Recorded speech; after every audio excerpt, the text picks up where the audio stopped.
Hi, I'm Jennifer, a certified English teacher and communications expert. In today's video, I'm going to share 3 tips you can follow to start a conversation with anyone in English. At the end of the video, I'll show you my free Facebook group where you can immediately use these tips. Let's get started. Tip 1.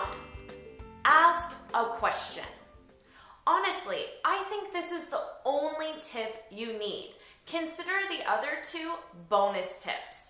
Questions are your secret weapon to always have something to say in any situation.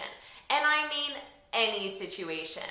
I guarantee you can keep a conversation going for hours simply by asking questions. So let's take a networking event at a work conference as an example. Let's say you wanted to approach this man. What's a question you could ask him? Write it down in the comments. The easiest and most common question is, so, where are you from? So, where are you from? Okay, listen to the pronunciation. I'm not saying, where are you from? I'm saying, where. Repeat, where. Where are you from? Good. One way to feel confident approaching that person is knowing you're using the right expression and you're saying it naturally. So repeat, where are you from? Excellent. Okay, so let's say he answers and he says, Germany. Oh no, this isn't much of a conversation. So what do you do now? You can ask him a follow-up question or make a follow-up statement, but it's your responsibility to keep the conversation going.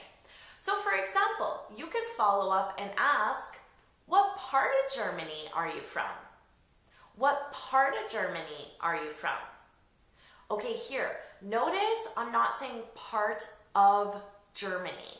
When we have the preposition of between 2 nouns, we pronounce it as a, and we connect it to the first noun. So I'm actually saying, what parta?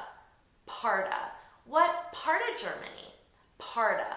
Repeat, parta. What part of Germany? Good.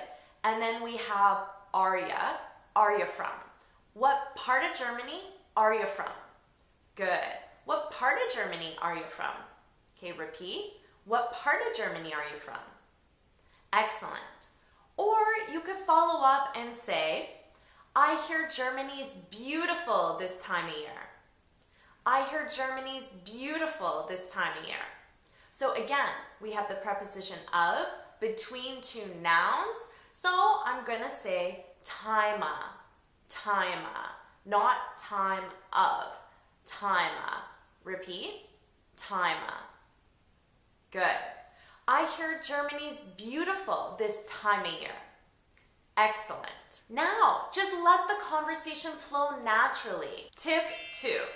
Make a general statement that everyone can agree with.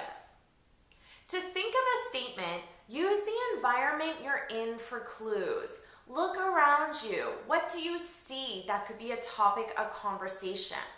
For example, at our networking event, you could say, this is a beautiful venue, isn't it? Isn't it? When you add the question tag, isn't it, at the end, you're inviting them to reply in the affirmative. But what if they just reply back and say, it is, and nothing more? The conversation goes silent. Just ask a question. That's all you need to do. For example, I could ask, have you been here before? Have you been here before? And if you can't think of a general statement to make about your environment, just use the weather. For example, I can't believe how much rain we've had recently. The weather, although a little predictable, always gets a conversation going. Tip 3, offer a sincere but generic compliment. By sincere, make sure you mean it. Otherwise, you'll come across as phony and trying too hard. And keep it generic, because you don't want the compliment to be taken the wrong way, especially if you're a man complimenting a woman. So avoid complimenting on someone's physical appearance. But again, look at the environment for clues. Look at the person. You could say, "Those are interesting glasses. Where'd you get them?" So here, listen to the pronunciation. I'm not saying, "Where did you?" Remember, we reduce this to where'd ya, where'd ya, j, with a J sound. That's because we have the combination of a D and a Y. Where'd ya? Where'd you get them? Or you could say, "I love your cell phone case. I've never seen one like that before."